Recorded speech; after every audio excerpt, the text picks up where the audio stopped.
नमस्कार। उत्कर्ष प्रभात चैनल में आप सभी लोगों का स्वागत है। हिंदी साहित्य के हिंदी साहित्य से हम लोग का जो टॉपिक रहेगा आज, आदिकाल का अनेक विद्वानों द्वारा नामकरण। तो आदिकाल का जो प्रारंभ समय जो है, आचार्य रामचंद्र शुक्ल जी के अनुसार 993 ईस्वी से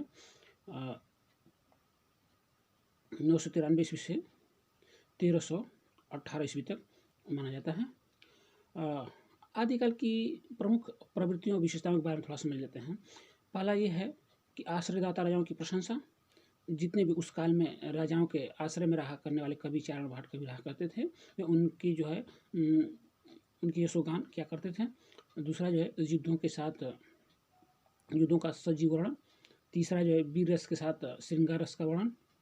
जब राजा जो है युद्ध करके जब अपने अपने अपने राज्य में आता था, तो वहाँ जो लेखक जो कवि होते हैं श्रृंगारिक कविताओं का जो प्रयोग करते थे, जो पिंगल भाषा हुआ करते थे। और युद्ध के स्तर पर जब युद्ध में रहा करते थे राजा, तो उस समय साथ में कवि रहा करते थे, तो वो लोग पिंगल भाषा का प्रयोग, कर्कश भाषा का प्रयोग किया करते थे।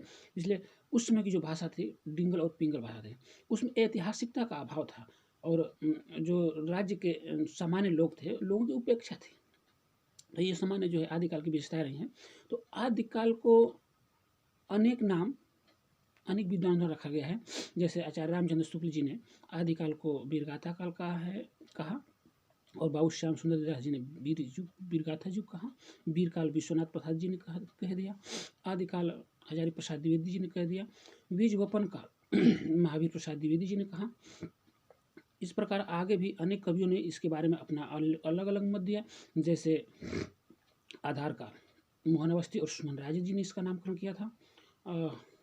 अंधकार काल कमल कुलश्रेष्ठ, कहीं कपिल कुलश्रेष्ठ भी देखने को मिलता है।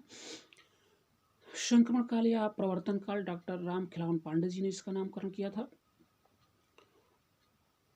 और अपभ्रंश काल धीरेन्द्र वर्मा और बच्चन सिंह ने इसको कहा था। और आगे जो है सिद्ध सामंत काल राहुल सक्सेनारायण जी ने इसका नामकरण किया था। चारण काल जॉर्ज अहमद गिरसा जी ने इसका नामकरण किया। संधि काल या चारण काल डॉक्टर राम कुमार वर्मा जी ने इसका नामकरण किया था।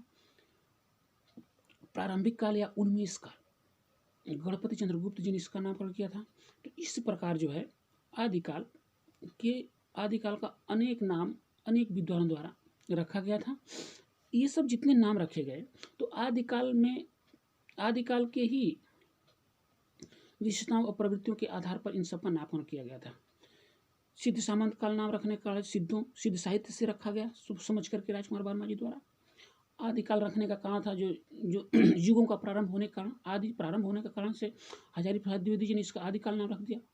सभी कालों का आधार होने के कारण किसी ने आधार काल नाम रख दिया। इसमें वीरता की प्रमुखता होने के कारण से वीर गाथा काल, वीर युग नाम रखा गया।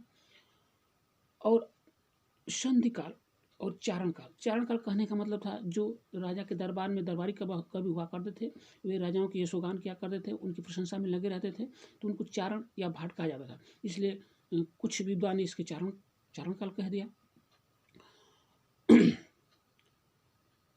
तो इसी प्रकार से आदिकाल का विभिन्न नाम है। और हम यहाँ से इस टॉपिक से 1 नंबर आपकी प्रतियोगी